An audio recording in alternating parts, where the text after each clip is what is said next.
Мына ошентип биз занавесканы түшүрөбүз дагы. Сиздер менен саламдашып иликтөөбүздү баштайбыз.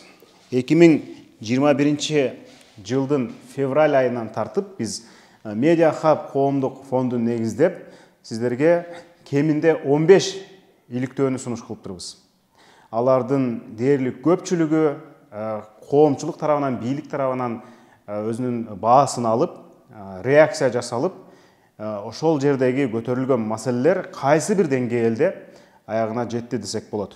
Биз азыр ошолор жөнүндө айтып беребиз. Адегенде кыскача дагы айта кетейин, көпчүлүгү сурашат, али сен Азаттыктан кеткенсиңби деп. Ооба, Азаттыктан 2020 жылдын аягында кетип, 2021 жылдан баштап ушундай журналистикага, иликтөөчү журналистикага, кино өндүрүшүнө көмөк көрсөткөн Media Hub деген коомдук фондубузду түптөгөнбүз. Биз ал фонд менен биргеликте өзүңүздөр көргөндөй 15тен кем эмес иликтөө чыгардык. Анын алгачкысы биз жалгыз өзүбүз эле чыгарбастан бир топ журналисттер менен, бир топ редакциялар менен өнөктөштүктө чыгардык. Фондубуздун алгачкы иликтөөсү катары биз өзүбүздү презентация кылып атканда жарыялаган Кыргыз темир жолун миллиондоп сааган Дашков деген Болот Темиров менен биргеликте, Болот Темировдун командасы менен биргеликте чыгарган иликтөөбүз.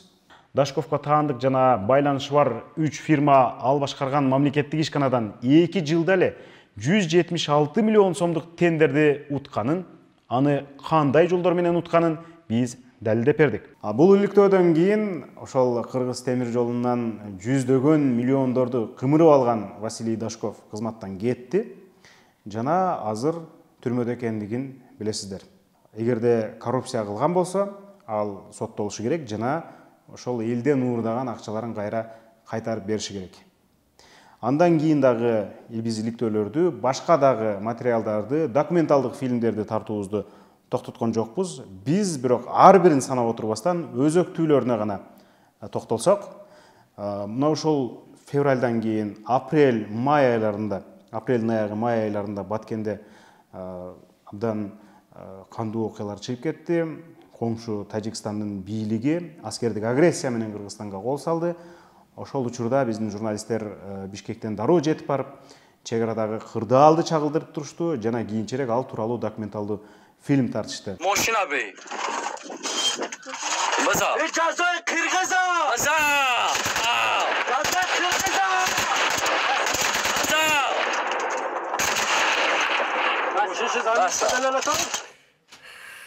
Эми арты кайрымдуу болсун. Мен балама ыраазымын. Эли деп, жери деп, өзүнүн жанын берди, мен ага ыраазымын. Мен деле азыр өзүмдүн жанымды бергенге мен деле даярмын ушу элим үчүн. Эч убакта мен тажиктен корккон эмесмин, коркпойм дагы. Керек болсо көкүрөгүмдү окко тосуп беремин. Элимдин, жеримдин келечеги үчүн. Бир мен өлүп кетсем, заман өзгөрүп кетпейт. Бирок заманды өзгөрткөнгө биз аракет кылышыбыз керекпиз. Документалдуу фильм иликтөө тууралуу Аргенден дагы кенен уксак. Баса Арген Бактыбек уулу биздин иликтөөчү журналистибиз. Кенен айтып берет анда Арген. Баары деле көнүп калган болуш керек. Кабарларда окуганда Баткенде ок атыш болду же дагы мушташып кетишти, Тажик Кыргызстан жарандары мушташып кетишти, баары көнүп калышкан болчу. Бул жолу деле башталганда эч ким ойлогон эмес, ушунчалык аскерий агрессияга чейин жетип кетеби деп. Бирок биз бул ситуацияны эң башынан баштап аябай мындай кылдат карап турганбыз, ситуация кандай болуп жатканын. Ошондо биз редакциядан суранып, бизди дагы жиберишти ошол жерге. Бирок биз барган убакта ситуация кичине нормалдаштыруу кичине ордуна келип, абал биз ошол жерде жашаган адамдар менен сүйлөшүп, ошол жердеги көйгөйлөрдү чагылдырганы мындай мүмкүнчүлүк болду бизге. Эң эле башкы биздин ошол жердеги миссиябыз элдин үнүн жеткизүү болчу. Ал жердеги көп көйгөйлөрдү мындай түз айта алышпайт экен адамдар. Бизге камерага сүйлөп берип атышты, жана камерадан сырткары дагы көп маалымат беришти. Баса ошол сапардын жыйынтыгы менен Арген жана биздин режиссерубуз Болсунбек Талайбек документалдуу кино иликтөөсүн тартышты. Бул иликтөөгө Америкадагы кыргыз мекендештерибиз жардам берип, мындай каржылашты. Аларга дагы рахмат айта кетели. Ал фильм иликтөөдө көпчүлүгү ошол тажикстандыктар тарткан жанагы телефондоруна видеолорду биз которуп бербедикпи? Кыргызстандын жерине кирип, мындай далил катарычы. Ошону фарсы тилинен арген которду, биз секретибизди ача кетели. Мен чыгыштануу факультетинде окугам, фарс тилин. Ойлоп турум, мага дагы керек болуп калат деп бул тил. Ушул окуя башталгандан баштап биз бүт тажик жарандары чыгарып аткан Facebook'та, Instagram'да чыгарып аткан видеолордун баарын чогултуп которуп аттык. Ушул документалдык кинобузда, иликтөө элементтери менен документалдык кинобузда биз ушул кайсы жактан киргендерин, кайсы үйлөрдү өрттөгөндөрүн, кандай сөздөрдү сүйлөгөндөрүн биз ушул фильмде бере алдык. Мындайча айтканда фактылар бул жерде бар. Эгерде Кыргызстан эл аралык сотторго, Тажикстан сотко берсе, ушул фактыларды колдонсо болот деген мындай максатта чыгарганбыз да.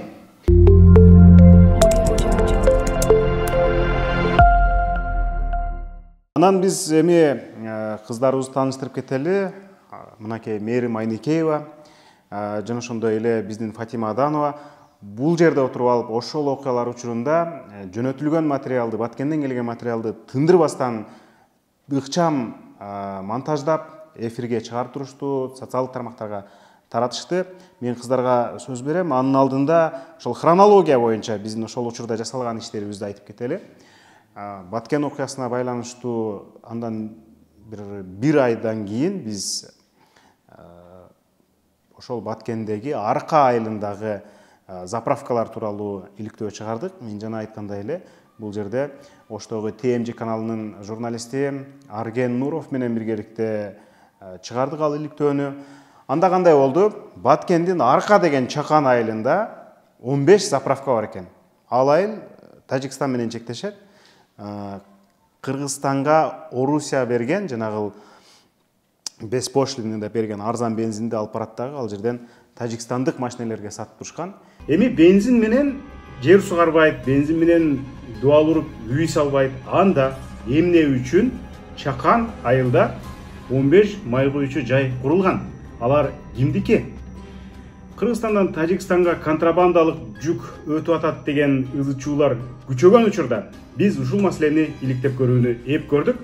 Кийин Улуттук коопсуздук комитетинин төрагасы Камчыбек Ташиев дагы иликтөөдө айтылгандарды туура деп ырастап моюнга алды жана контрабандисттер жазага тартыларын айткан эле. Я не знаю где, но здесь Токтапанов прав. Он был прав. В одном маленьком селе Арка, Нижняя Арка, было около 15 автозаправочных станций. Поэтому все эти 15 автозаправочных станций, они служили, они продавали этот ГСМ соседнему государству. Вот контрабанда как раз в этих заправках шло. Они якобы документы оформляли, что будет продавать на своих заправках на территории нашей страны, а практически они продавались жителям Таджикистана. Бирок Ташиевдин айтканы дагы өтөсүнө чыга элек. Биз кайсы контрабандисттер кандай жол менен жазага тартылганын уга элекпиз.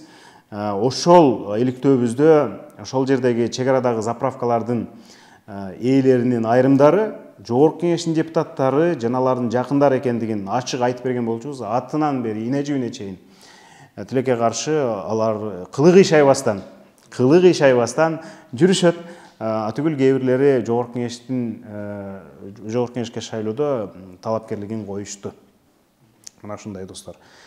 Бирок кантсе дагы биздин иликтөөбүз максатына жетти. Ошол жерде контрабанда бар экендигин аныктап бердик. Калган иш бийликтин колунда. Иликтөөлөрүбүз уланды андан кийин дагы мисалы Сомо деген кыргызстандыктарга эбегейсиз чоң процент менен насыя берген компания тууралуу жасадык. Сомо тууралуу иликтөө жасабайлыбы деп демилге көтөргөн биздин Мээрим Айникеева болгон. Ошол демилге тууралуу анан негизи эле иликтөөдө эмне аныкталды айтып берсең. Негизи эле ушу социалдык тармактарда соммо тууралуу көп кайрылуулар түшүп аткан. Биздин Медиа Хабтын жеке баракчасына да түшүп аткан.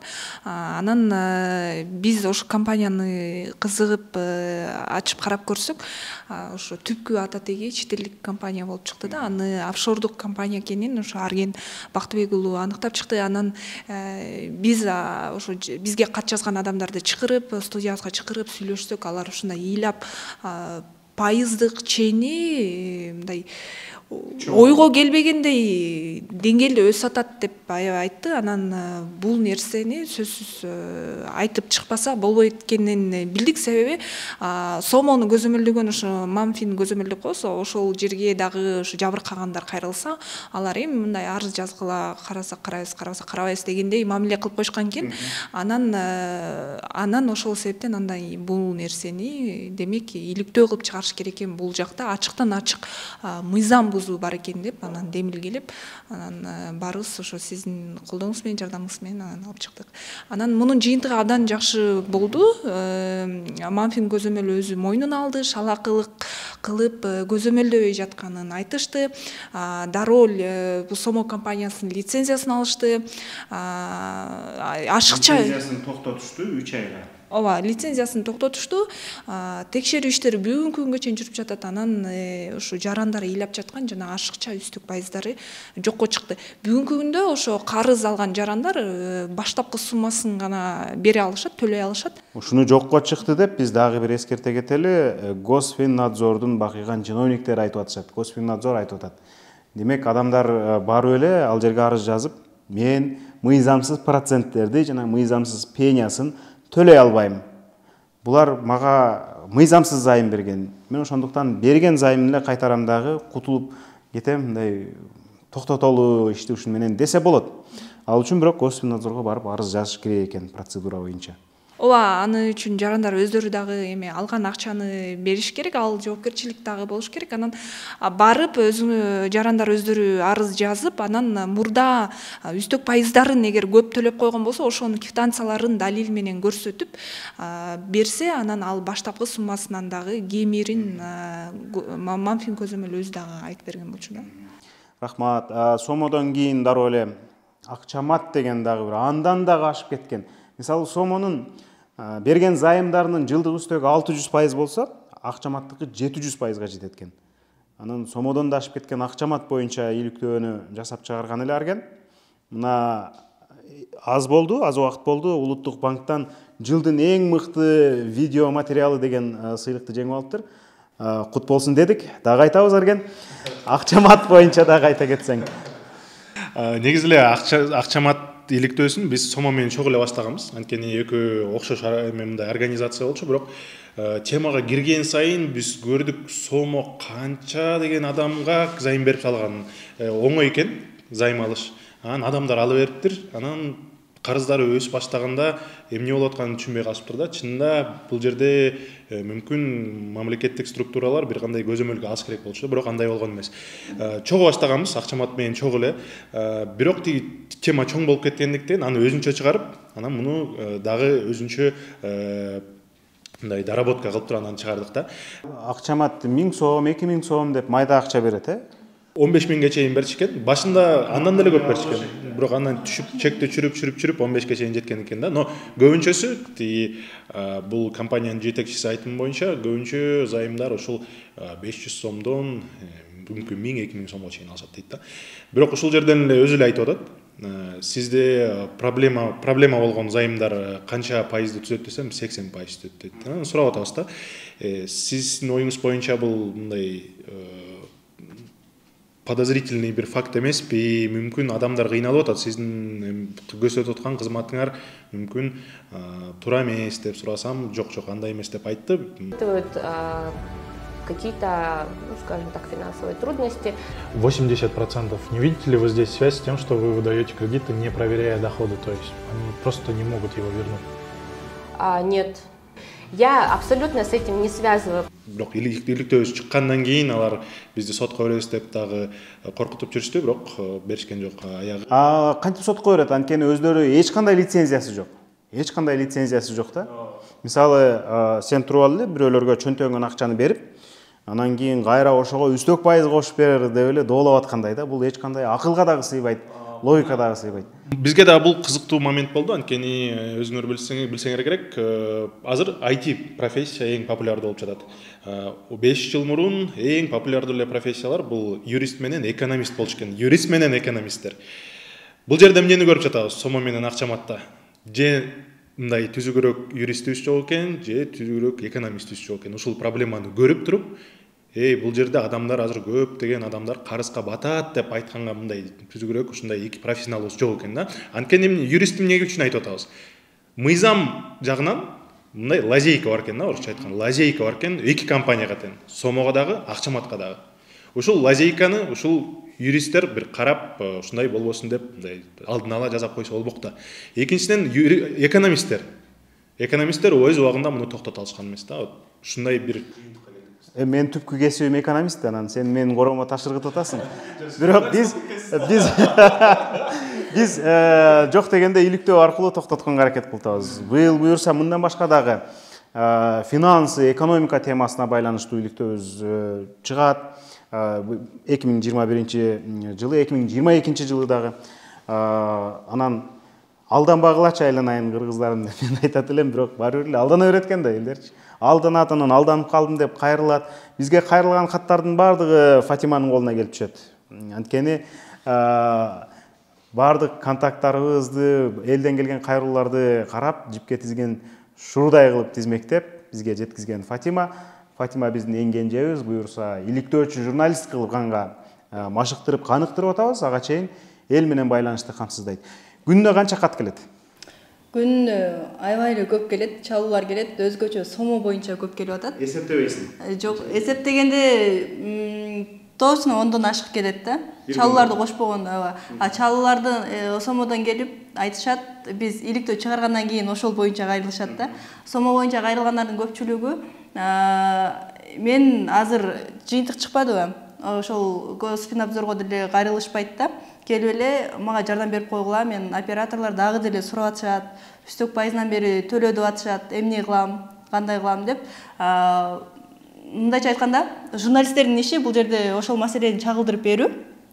Бирок аны биротоло жаптырып салгыла, силер бир нерсе кылгыла, чечим чыгарып койгула деп ошол нерселер. Ооба, бизди бийлик катары кабыл алат дагы, анан кийин алиге байланыштырып кой, чечип берсин деп ошол нерселерди көп айтат да.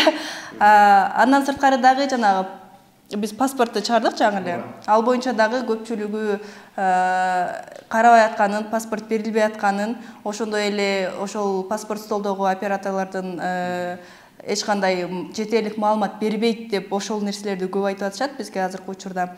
Андан башка дагы проблемалар, андан башка да көйгөйлөр толтура. Ошолордун баарын бизге жазып турушат, SMS аркылуу чалып айтып турушат. Анан дагы мен СМСине убагында жооп бербей калсаң урушабы? Ошону айтып коеюн дедим азыр. Баарыңардын алдында айтып коелу, бул көйгөйлөрдү же болбосо бир иликтөөнү айтып чыгыш, иликтеп чыгыш үчүн аябагандай көп убакыт керек. Анан аларды деген карашат, сиздер жазгандан кийин эле отуруп алып баарыбыз ошону ушуну иликтеш керек деген нерсе жок. Анткени бул жакта жооп бергенден башка дагы мен маалыматтарды сайттарга жайгаштырам, SMS менен алектирем, андан сырткары кичине болсо да репортаждарды даярдайм дегендей иштер толтура да. Анан сиздер иликтөө менен ар бир жакты карайсыздар, документ чогултасыздар дегенде, ошон үчүн көпчүлүк учурда биз убагында жооп бербей калабыз. Бирок сөзсүз жооп беребиз. Бирок акыры кеч болсо да сөзсүз жооп беребиз. Аны деген кеч чыгып калдыңар, кеч болуп калсаңар, анда мындай жүрсөңөр иш жылбайт силердин ишиңер деп айрымдары бизди тилдеп атат. Аны окуп атабыз. Көйгөй эмес мындай каалоо тилектерди айтып кеткендер болобу? Каалоо тилектерди ооба айтышат. Али Токтокуновдун дарегине көп каалоо тилектер түшөт. Көпчүлүгү сизди мындай кандай десем, бийликтегилерден да жогору көрөт экен. Ошол маселебизди чечет деп эле, ошого байланыштырып койгула деп. Анан дагы бул бир эле киши, анан маселеңиздерди бизге деле айтып берсеңиздер болот. Ар бириңиздердин маселеңиздерди угуп чуркап барып берип турганга мен деле жетишпейм, Али байке деле бул жерде көп болбойт. Бирок мен ушул жерден биздин көрөрмандарга кайрылып кетет элем. Сиздерден келген кайрылуу каттар сөзсүз түрдө каралат. Бирок сиздерге ар бириңиздерге ушуну аткарабыз, иликтейбиз, чыгарабыз деп убада бере албайбыз. Биз эч кимге убада бере албайбыз. Биз анализдеп карап чыгабыз. Кеш жооп берсек, капа болбогула, балким бир күн жооп бере албай калышыбыз мүмкүн, балким 3 күн, балким бир жумага чейин. Бирок биз сөзсүз түрдө ар бир катка жооп беребиз. Силердей жазгандар абдан көп. Фатима айтып атат, бир күндө 10 деп. Орточода. Андай болсо, жумасына 70 кат келет, же 100дөн ашык кат келет дегендей. Алардын ар бирине жооп берип, ар биринин мындай материалдарын карап чыгыш убакытты талап кылат. Бир иликтөөнүн артынан 1 ай, кээде көп убакыт. Мисалы, сомо боюнча 2 ай иликтедик, 2 айдан ашты. 2 айдан аштыбы? 3 ай болду. Ушунча убакыт кетет. Бизге кайрылгандардын көпчүлүгү мындай жашыруун калууну каалашат да. Анан кандайдыр бир документ же далил жок. Жөн эле көпчүлүгү мындай кандай десем, биздече айтканда ушак болуп калат го. Ошондой нерселерди көбүрөөк айтып коюшат да. Анан сүйлөп бериңиз же болбосо бизге деген эгер документ жок болсо, интервью берген адамдар керек да. Анан аларды айтсак, айтып бериш керек, көргөн билгенин, өзү эмне болуп атканын айтып бериш керек башынан өткөнүн. Бирок камерага түшүүдөн коркушат, баш тартып коюшат да. Коопсуздук үчүн биз алардын бетин жабабыз. Жок, аларды жабабыз, ооба. Биз аны дагы, ага дагы макул болбогондор болот да, көпчүлүк учурда. Жок, мен жөн эле маалымат эле берип коеюн дедим. Мен өзүм интервьюга барбайм. Анан дагы бир канча окуя болду. Бир иликтөө боюнча маалыматтарды берип атышты. Сизди тарталы десем, ооба, келем, андай мындай деп алдап бизге жолугабыз, понедельник барам, вторник барам деп, бирок келбей, биз ага деген операторду даярдап келет деп, ошентип отурсак келбей, өзүбүз баралы десек, эртең чалам, бүрсүгүнү чалам деп алдагандар да көп болот да. Убакытты кидайт этип келет мындай айтканда. Анан Фатиманын да бир сюжетин айтып кетсек болот болуш керек. Ушу жайында бир ата-эне биздин кеңсебизге ыйлап келди эле. Ушу балдарыбыз, балдары ушу муз үстүндө бийлөөгө аябай кызыгат экен да. Анан андай кызыккан балдар бизде Бишкекте аябай көп экен. Ооба. Анан ошо бир ата-эне ыйлап келди эле, ушу балдарыбыз машыгайын десе, ошол муз жок. Чанын аянтын ээси ушу уруксат бербей жатат деп, анан азыр кененирээк Фатима өзү айтып берсин, өзү чагылдырды эле. Сен барганда балдар кадимки эле бетондун үстүндө фигуристкалар ошол жерде тегеренип, эч кандай бутуна коньки кийбей эле хоккейчилер ошол бетондун үстүндө ойноп аткан болчу. Ооба, ал бетонду дагы кээде кубалап чыгып коет экен ал жерденчи. Ал жерде да бербей, анан балдар жанагы тешиктерге топтор кирип кетип, кыскасы ошондой болуп аябай кыйынчылыкта. Шайбалар кирип кетип, Шайбалар ошол тешиктерге кирип кетет дагы, анан аны кайра алып чыгып ошентип жүрүшүптүр. Негизи спортко эч кандай көңүл бурулган эмес экен ал мезгил, ошол мезгилге чейин 3 канаке ай ошол көркөм бийлөө өнөрүндөгүлөрдү, анан кийин хоккейдегилерди баарын бириктирип бир бурчка өзүнчө, анан атайын локомотивке тебиш үчүн келгендер болот да, кардарлар. Аларды кошуп, баарын аралаштырып туруп эле берип коет экен да 3 айгач. Аны төлөшөт экен, ата-энелер өздөрү как положено төлөп, бирок жерди машыккан үчүн төлөйт, бирок ошентсе дагы аралаштырып берип коет да. Иши кылып мени аябай шок кылганы, муз үстүндө ойной турган хоккейчилердин бетондун үстүндө ар бери тарактап жүргөнү болду. Ал жерде жер берилбеген үчүн частный немелерге, муз аянтчаларына барышат экен, менчик. Ал жака 1 саат кургакта, 1 саат ал жакта даярданышып, кыскасы кеч киргенде ата-энеси ошол балдарды ары бери сүйрөп жүрүш керек болот экен да. Бир шаардын бурчунан экинчи шаардын бурчуна күнүндө ошентип алып барып келип. Бирок алар көптөгөн жетишкендикке жетиптир. Ошол эле балдар Америкага чейин барып, көптөгөн жетишкендиктерге жетип, сыйлыктарды алып келип, Кыргызстандын шарт жок болсо дагы намысын коргоп келген балдар экен. Анан эң жакшы жери ошол бизден сюжет чыккандан кийин азыр ата-энелер кайрылды, баары жакшы, бизге шарт түзүлүп атат. Музга кайтарып беришти балдар. Ооба, кайтарып берди. Эч ким баштагыдай кубалабай эле турат, бизде эч ким кубалабай эле, жакшы шарт түзүлүп калды, жакшы жыргап эле калдык деп. Демек балдар муздун үстүндө ойноп калды. Ооба, азыр муздун үстүндө ойноп атышты. Баракелде. Бул иликтөө болгон эмес, бул бир сюжет болгон. Атайын репортаж, бирок ошонун дагы күч болуп, мынакей балдарга шарт түзүп берүү бул абдан кубанарлык нерсе. Бирок бир жаман жери да мамлекетте система иштебей калганы. Мына кече паспорт тууралуу иликтөө чыгардык элек. Ошол паспорту жок аялдын үйүнө айыл өкмөтү, паспорттоштуруу департаменти көчүп барыптыр. Паспорт беребиз жаңы жылга чейин деп убада берип атыптыр. Эмне сөзсүз эле журналисттер иликтөө чыгаргандан кийин, же бирөөлөр президентке кайрылгандан кийин, же башка кылгандан кийин чыгыш керекпи? Мамлекеттик система деген ушул да, өзүнөн өзү иштей бериш керек.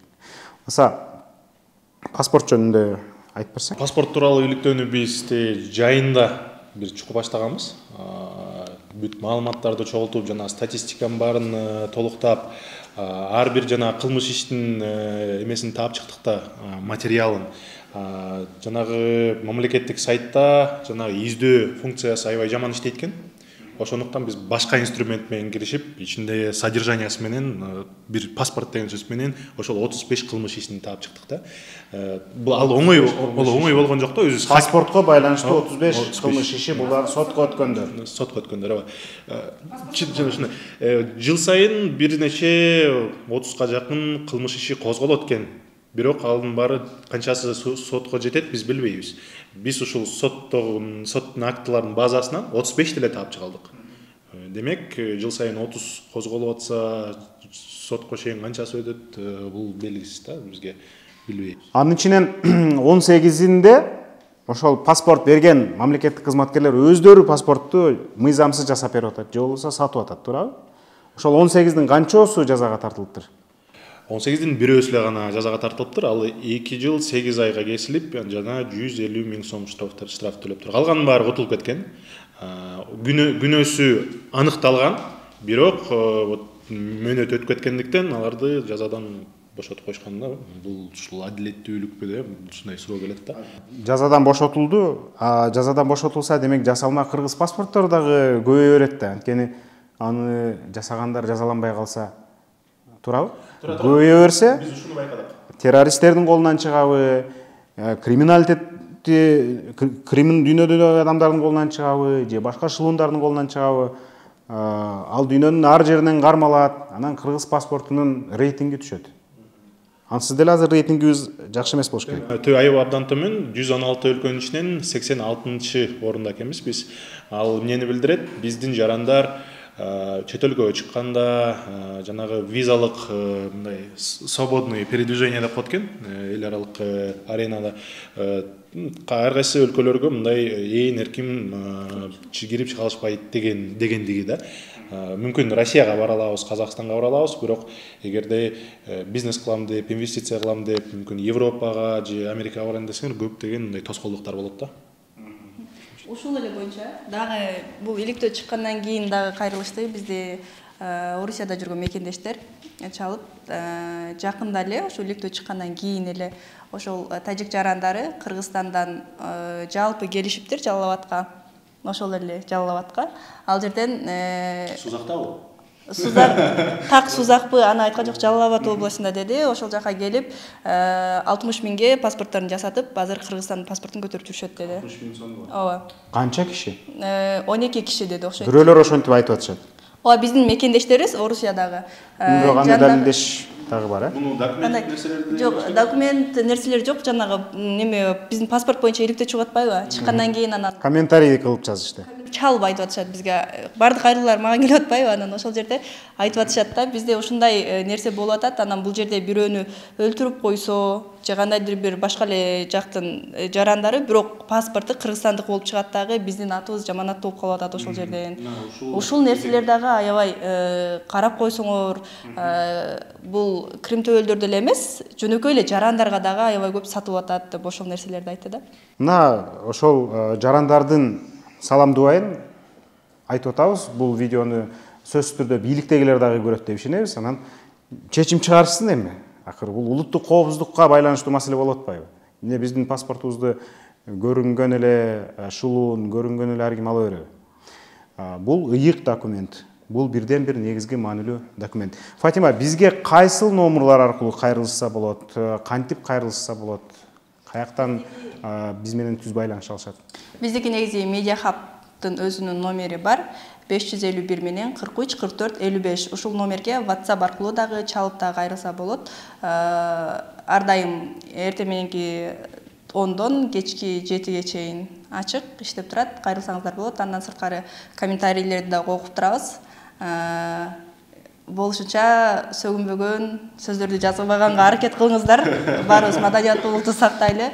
Эмнегедир эмоцияларын кармана албай, аябай көп сөгүнгөн нерселер да келет, бирок аны адамдар ошончо жазып аткан үчүн деп өчүрбөйбүз. Анан мен адамдардын аберинде анан дагы бир сураныч. Маалыматты жөнөткөндө голосовой кылып сүйлөп эле койбой жазсаңар. Себеби дегенде аны биз отуруп алып талкуулашыбыз керек. Силердин голосовой сообщениеңерди угуп жазганга бизде убакыт абдан көп кетет. Мисалы элестеткиле 50 адамдан голосовой келсе, ал өзүнчө эле бир чоң түйшүк да. Мүмкүн болсо жалкоолонбой, урматтуу көрөрмандар, урматтуу биздин колдоочулар, текст менен жазгыла. Текст менен жазсаңар бул документ катары кандайдыр эсептелет. Мерим Финика тууралуу иликтөө чыгарды. Финика деген да бир ушундук экен, аты эле бир укмуш. Иликтөөң тууралуу айтып берсең, кандайча адамдар 100 000 долларга чейин берип ийген буларга? Бул дагы деле чет элдик компания, кыргыздарды талаптанып аткан далилденип атат. Ушу орусиялык Кирилл Доронин аттуу эми аны өздөрү ишкер деп ичара атабашкан экен, бирок бул далилдердин пирамидасын түзгөн. Далилдердин негизинде муну аферист деп айтсак болот да. Анан ошол аферист бир гана өзүнүн өлкөсүндөгү эле элди сыздатпастан ушу Кыргызстан, Казакстан, Армения, Турциядагы элдерди дагы ошо азгырып, каржы пирамидасын түзүп, силер ал жерге кичинекей акча салбайт да. Мисалы сому акчаматтарда мындай 1000 сом, 5000, 10 000 сом жөнүндө сөз болсо, алып атат элдер. Бул жерде Финикага элдер берип атат. Элдер берип атат да. Мында 100 доллардан тарта элдер ошо 100 000 долларга чейин салышыптыр акчанычы. Анан эмне себептен кантип көбөйгөнүн айтчу эле десе, ошо трейдерликтен көбөйөт, бул биржадан көбөйөт деп айтышчу экен да. Анан мындайча айтканда, алар силер бизге акчаңарды бересиңер, биз силерге 4 айдын ичинде ошо биржадан көбөйт беребиз деп айтчу экен. Мисалы канча? Мисалы мен 10 000 доллар бердим дейли айталы. Канча кылып берем деп убада берчү? Сиз 10 000 доллар берсеңиз, 4 айдын ичинде үстүнө 35% кошулуп берет экен. Ошондой берет экен да. Анан анын өзүнүн программасы болот экен. Сиз 10 000 доллар бергенде дагы эң кызыгы, мисалы биржа, трейдер деп атпайсызбы? Бул демек баягы электрондук негизде жүргүзүлө туручу нерсе да, иш да. Бул жерде акчаны ошончо чоң акчаларды апарып эле жана ошо лидер аталгандарга накталай түрдө санап берчү экен да. Анан алар тиги ошо жана приложениядан, Финикодон экранынан эле машинанын же үйдүн сүрөтүн чыгарып, мына 4 айдан кийин ушу үй аласың, ушунча сомго машина аласың деп койчу экен да. Анан телефондон эле ушинтип чыгып калса, адамдар ишене берген. Анан ошого бактылуу болуп 4 ай бою ошону күтүп жүрөбүз экен. Анан 4 айга чейин чыдабайт да.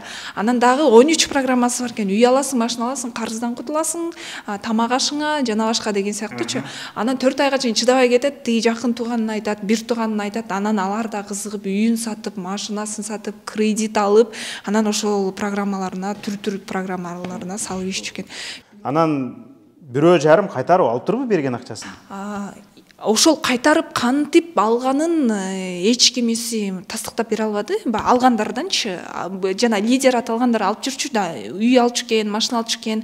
Анан бул жерде баягы жабырлангандар айтып атат, булар деген биздин салган акчабыз деле, ошонун негизинде эле булар байып, үй, машина алып алышчу. Бул мындайча айтканда финансовый пирамидада сен канча кишини алып келсең, ошончо бонус же проценттин акчасын аласың деп. Анан демек лидер деген ортомчулар проценттин акчасын албага байып, беркилер акчасын берип ошоюнча ташчалак калышкан. Канча киши кайрылды? Канча киши менен байланышып сүйлөштүңөр? Мен өзүм 300-гө жакын киши менен жекеме-жеке кат жазып сүйлөштүк. Анын ичинен 50-гө жакын киши менен Zoom аркылуу видеозвонок, анан студиябызга келип атты, же болбосо биз алардын үйүнө бараттык. Ушундай сүйлөшүүлөр жүргүздүк.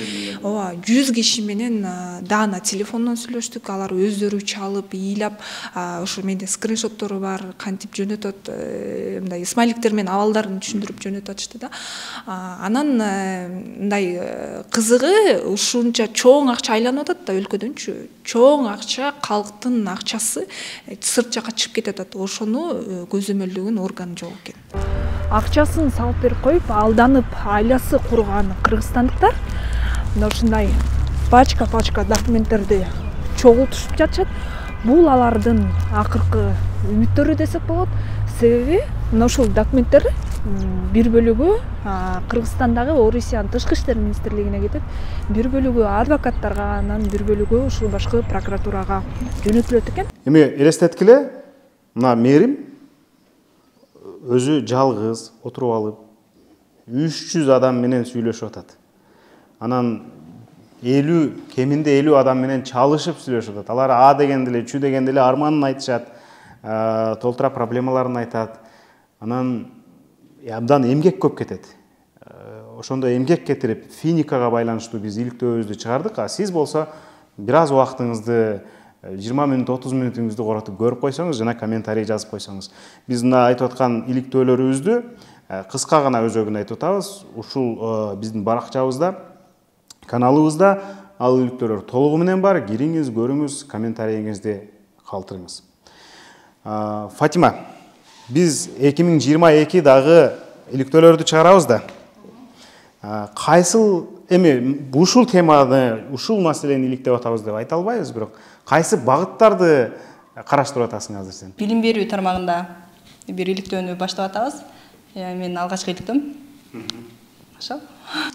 Баракелде, биз бардыгыбыз жардам беребиз буюрса, анткени кимибиз кыйынчылык тартып атсак, жапа-тырмак киришип, колдон-буттан алып иштегенге көнүп баратабыз. Мына ушул биздин чакан команда, андан тышкары биздин эфирден көрүнбөгөн, бирок иликтөөгө жардам берген дагы иликтөөчү журналисттерибиз бар. Мына камеранын ар жагында отурган биздин операторубуз, монтажерубуз, башка менеджерлерибиз бар дегенде аларга дагы рахмат айтабыз. Андан тышкары 2021 жылы биз менен иштешкен Ажыбай Пайзидин уулун дагы белгилей кетейин. Ажыбай Пайзидин уулу экөөбүз биз Оштогу жанагыл капиталдык курулуш башкармалыгынын башчысы жөнүндө иликтөө чыгарганбыз. Биздин иликтөөдөн кийин ал дароо кызматынан кетирилди жана сурак берип жатат. Биздин угушубузга караганда ошол иликтөөбүздө чыккан компаниялар дагы териштирилип жатат. Кандай болгон? Бул киши 5 жыл капиталдык курулуш башкармалыгын жетектеп турган учурда, бул деген аябай чоң мекеме да, бюджеттүү мекеме. 5 жылдык бюджети 1 миллиард 150 миллион сом. Ошону башкарып турган учурда ар бир 3-чү тендерди өзүнүн тууган уругу, дос жары же жакын адамдары уткан экен. Мындай кол ирисине тартып кеткен да. Андан тышкары жакында эле белгилүү болду, ошол чиновник кызматтан кеткенине карабастан служебный унаасын бербей, гаражына бекитип коюп, анан анысы билинип калып, эми бергенге аргасыз болуптур. Жол тандабастычы. Оштук журналисттер аны таап чыгышты. Андан тышкары биз быйыл медицина багыты боюнча иликтөөлөрдү тереңдеттик. ПЦР тесттерди жасалма. Ковид менен оорубайт деген мазмундагы, башкача айтканда, чет мамлекетке чыгууга бизге адамдарга мүмкүнчүлүк берген мындай тесттер 500 сомдон 100 долларга чейин сатылары белгилүү болгон. Ошондой эле вакцина алды деген паспортторду жасалмалап саткан адамдар тууралуу, мафия тууралуу, ушул ПЦР тест же болбосо медицинадагы көмүскө базар тууралуу иликтөөлөрдү биздин өнөктөш кесиптешибиз Мээрим Сырдыбаева чыгарды. Тактап айтканда, вакцина алды деген паспорттон ар бирин алар 1000 сомдон 150 долларга чейин сатарын аныктаганбыз. Ал фактылардын чын бышыгына жетүү үчүн журналисттик эксперимент ыкмасын колдонуп, пациент сыяктанып кайрылганбыз. Буюрса, мындай иликтөөлөр дагы уланат. Ар бир тармактын адистешкен иликтөөчү журналистин балким тарбиялап чыгабыз 2022 жылы дагы. Анан буга чейин да мен эскерткемин. Эми дагы эскертем. Буюрса, аймактагы блогерлер менен, активисттер менен дагы тыгыз иштешүүнү улантабыз. Жанагыл Фатима айткан, мына экранга чыгып атат, ушул номурга бизге байланышкыла. Тиги айтып аткан себеби, аймактагы чиновниктерге эскертип кетели, аймактагы коррупционерлерге эскертип кетели. Булар Бишкекте гана жүргүзөт ишин, булар биз жака келбейт деп жыргай бербегиле. Биз мүмкүнчүлүгүбүздүн жетишинче ар бир айылга чейин кирип барабыз. Жана ар бир кыңыр коррупциялык иштерди иликтейбиз. Демек, мындай биздин арышыбыз мындан ары да улана берет. Элдин колдоосу болсо, элдин кубаттоосу болсо, жана сөзсүз түрдө бизди көрүп, лайк басып, комментарий жазып, бөлүшүп турсаңар, биз ишибизди уланта беребиз. Анан достор, биз ушул эле студияга отуруп алып, ушул жерден эле жасап аткан жокпуз. Алыскы аймактарга, айылдарга барып, ал жердеги мыйзам бузууларды дагы аныктап чыгып атабыз. Мисалы, мээрим быйыл жайында Нарындын Кумбел деген жайлоосуна барып, жайлоо кантип тытылганын көрсөтүп берген. Эсиңиздердеби? Азын улак азыр айтып берет дагы, андан кийин эмне болду, кандай чаралар көрүлгөнү тууралуу. Кумбел жайлоосу боюнча ошол Жиргитал айылынын тургундары көптөн бери эле кайрылып келишчү. Биздин бул жайлоо кантип эле жайында чыгабыз, малдарыбыз оттойт деп. Анан ал ошо Кумбел жайлоосунда алтын казган компаниялар, жеке компаниялар келип, ошо жайлоону тытып, сиз айткандай, мындай аябай ыйлаарлык абалга алып келип койшканда, оңторуп каңтарып казышып, анан дагы алар өз милдеттерин аткарбай, мыйзамга ылайык милдетин аткарбай, кайра ошо казган жерлерин көнбөй туруп, анан кетип калышкан болот. Коопсуздандырбай кетишкен, туурабы? Коопсуздандырбай кетишкен. Андан сырткары эч кандай бул мыйзамда жазылган да, жер мыйзамында ошо жер иштетүү мыйзамында жазылган болчу.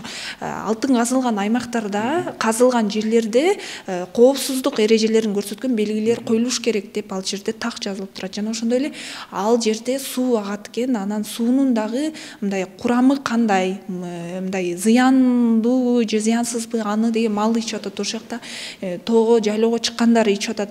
Аны дагы көзөмөлдөгөн эч ким жок да. Же ал суунун тегерегине дагы ушундай коопсуз белгисин орнотуп койгон дагы белгилер жок болчу. Анан биз мунун баарын мыйзамдын кандай мыйзамды бузуп жатканын боюнча дагы так далил менен ачык айкын көрсөтүп бергенбиз. Анан бул боюнча дагы ушу иликтөөчү журналисттер фонду ошо биздин иликтөөдөн кийин башкы прокуратурага кат жазган экен, ушу Кумбелдеги абалга мындай көңүл бөлгүлөө депчи. Анан башкы прокуратура бул ишти ушу Нарын облустук прокуратурасына тапшырган экен. Азыр учурда облустук прокуратура мындай териштирүү иштерин жүргүзүп жатышат да. Анан кайра эле ушул Нарынга биз жакында дагы барып келдик. Нарын шаарынын өзүнө бардык. Ал жакта ошо көчөлөрүн, шаардын көчөсүн мындан бир канча убакыт мурун эле Нарын шаарынын бир канча жылдыгы деп аябай салтанат менен майрамдашкан болчу. Анан ошончо жылдыгына сыймыктанганы менен ошол Нарын шаарынын абалындагы ошо сыймыктангандай кылып өзгөртүп койшо, ошол жакта жетекчилер абдан жакшы болмок да. Анан көчөсүнүн абалын көрдүк, аллеясынын абалын көрдүк. Ал жерде аллея деген Союз кезинде аллея болчу экен, ошол мындай жок болуп калыптыр бүгүнкү күндө, шаар болбосо. Анан көчөлөрдүн аттары жок. Такыр эле басканга мындай мүмкүн эмес да. Жыгылып башың жарылса не кыласың? Ушул ойдон тетиги администрацияга чейин да.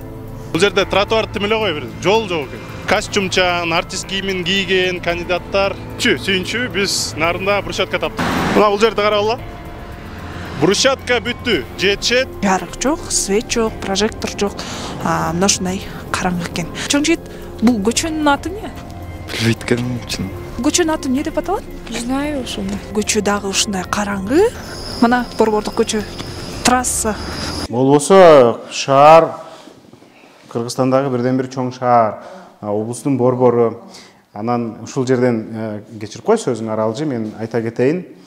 Ар бир ошондой аймактарга барабыз буюрса, мүмкүнчүлүгүбүздүн жетишинче ошол жердеги көйгөйлөрүн, каралбай жаткан маселелерин чагылдырганга аракет кылабыз.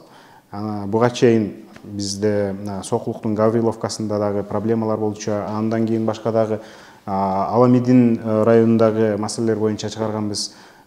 Фатима болсо мына Алайкуга чейин барып келди, ал жакта жол кандай жаман экенин айтып келди. Башка дагы аймактарга чейин жетебиз. Чаткалга келип кеткиле деген чакыруулар бар. Эми колубуздан келишинче биздин аракеттерибизди уланта беребиз. Бир жылга жакын убакыттан бери Медиа Хаб менен болгонуңуздар үчүн чоң рахмат.